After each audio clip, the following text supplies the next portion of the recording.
Pada Bank DKI, apa dasarnya diberikan iman dari Bank DKI ke Dispora? Apa ada perintah langsung dari gubernur?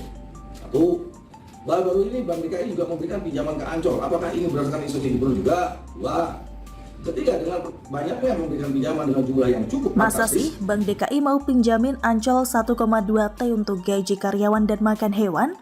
Ditulis oleh Syardi. Setelah sekian lama trek Formula E menggantung, akhirnya Ancol diputuskan menjadi lokasi sirkuitnya. Akan tetapi ada yang terasa janggal. Tidak lama setelah pengumuman resmi, muncul berita bahwa Ancol mendapatkan pinjaman sebesar 1,2 triliun rupiah dari Bank DKI. Angka yang sangat fantastis. Karena adanya kecurigaan adanya keterkaitan ini dengan Formula E, Komisi B DPRD DKI Jakarta menggelar rapat kerja bersama Ancol dan Bank DKI. Dalam rapat itu, pengelola Ancol menjelaskan pinjaman 1,2 triliun rupiah dari Bank DKI. Rencana pinjaman dicairkan melalui 3 tahapan, yaitu kredit modal kerja sebesar 389 miliar rupiah, kemudian kredit investasi senilai 516 miliar rupiah, dan 334 miliar rupiah, yang ini untuk belanja modal 2022 dan 2023, salah satunya untuk revitalisasi Gerbang Timur Ancol. Lalu, Ketua DPRD DKI Jakarta Prasetyo Edi Marsudi mempertanyakan apakah pinjaman 1,2 triliun rupiah ini berkaitan dengan Formula E. Pasalnya Bank DKI mengucurkan kredit 1,2 triliun rupiah ke Ancol dan ditandatangani pada 20 Desember 2021. 2 hari kemudian, Pemprov DKI Jakarta mengumumkan Ancol sebagai lokasi Formula E. Kita ini gak goblok-goblok juga. Kok ada satu kebersamaan pinjaman uang yang gak kecil 1,2 triliun rupiah, katanya. Menurut dia, terlalu banyak kebetulan antara Formula E dan Ancol. Salah satunya revitalisasi Gerbang Timur Ancol yang titiknya sama dengan sirkuit Formula E. Prasetyo pun langsung memberikan pertanyaan menohok. Saya mau tanya Bank DKI, apa dasarnya memberikan pinjaman dari Bank DKI ke Dispora? Apa perintah langsung dari gubernur? 1. Baru-baru ini Bank DKI juga memberikan pinjaman ke Ancol. Apa ini juga instruksi dari gubernur? 2. 3. Dengan banyaknya yang memberikan pinjaman dengan jumlah yang cukup fantastis, bagaimana kondisi likuiditas Bank DKI? Kata Prasetyo. Sebenarnya, sejak diumumkan bahwa Formula E tidak akan lagi membebani APBD dan melalui sponsor dan pihak swasta, banyak yang pesimis bahkan ragu. How? Ajang balap ini kurang begitu populer di sini. Beda dengan MotoGP yang meriah dan tingkat okupansi hotel di Lombok nyaris full meski masih ada 3 bulan lagi.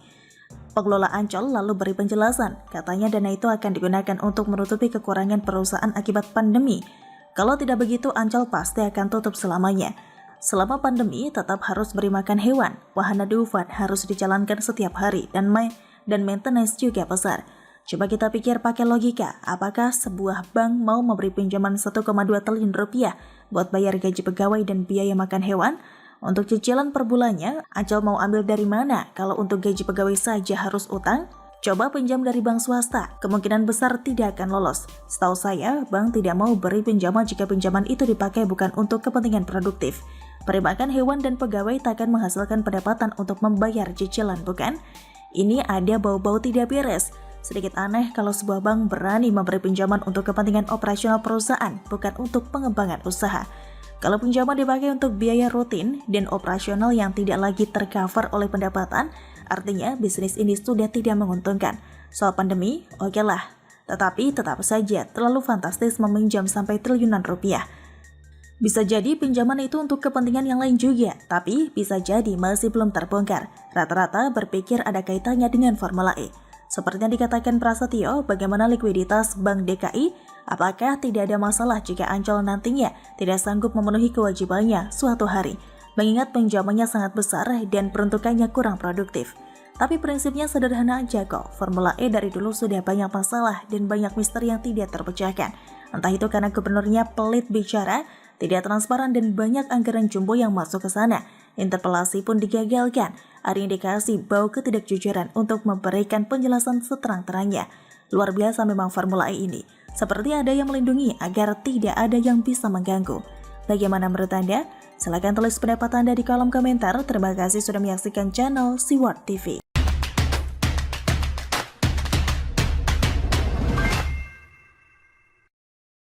Di kawasan akan dibangun itu Kasihan warga DKI, Wagub minta warga bikin tanggul mandiri cegah banjirop. Sepanjang itu kita Ditulis prioritas yang oleh pertama yaitu Syardi. ada di 46 km dulu. Beberapa waktu Dari lalu 46 Jakarta Utara kilometer, sering di mengalami titik-titik banjirop yang cukup kritis, seolah ya. rutin.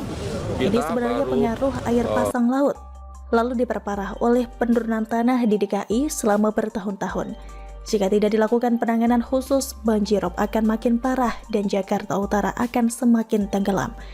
Bahkan diprediksi Jakarta akan menjadi salah satu kota di dunia yang akan tenggelam puluhan tahun ke depan. Makanya, dibuatlah sebuah proyek tanggul air laut raksasa untuk mengantisipasi ini.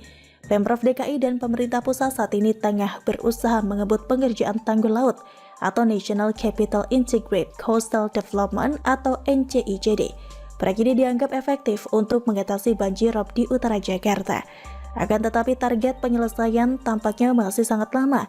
Tanggul laut yang akan dibangun memiliki panjang 130 km dari Kali Kamal Muara hingga Kali Plenjong. Tetapi saat ini yang sedang dikerjakan adalah sepanjang 46 km dan baru selesai 12,6 km. Jadi kapan sisanya 33,4 km akan selesai dikerjakan? Kalau dalam 4 tahun hanya bisa kerjakan 12,6 km, jadi hitung sendiri saja kapan akan selesai. Jangan harap akan selesai dalam setahun, ini mustahil. Jadi untuk sementara warga harus bersabar dan berdoa agar tidak terjadi banjirop selama tanggul laut masih dalam pengerjaan. Wakil Gubernur DKI Jakarta Ahmad Riza Patria meminta warga yang tinggal di pesisir utara Jakarta membuat tanggul mandiri untuk sementara waktu. Dia menyebut warga bisa menggunakan tumpukan pasir dan batu yang diisi dalam karung. Hal ini perlu dilakukan untuk mencegah banjirop yang bisa datang sewaktu-waktu. Mohon dari masyarakat sementara ini juga membantu di lingkungan masing-masing untuk membuat tanggul-tanggul sementara, kata Riza. Lucu sekali kan? Ada-ada saja Pemprov DKI ini. Makin kesini makin ngelawak aja. Warga disuruh buat tanggul sendiri. Kenapa bukan Pemprov DKI yang bikin tanggulnya? Memangnya pasir dan batunya gratis? Ini sama saja ibarat banjir di lingkungan warga. Tapi warga untuk sementara disuruh mengorek selokan untuk mengantisipasi banjir. Ini masuk akal gak? Kalau warga disuruh melakukan apa yang seharusnya dilakukan Pemprov DKI, lantas Pemprov DKI ngapain aja? Kasihan sekali warga yang tinggal di sana. Sudahlah lelah kena banjir terus, malah diminta Pemprov kerja tambahan bikin tanggul sementara.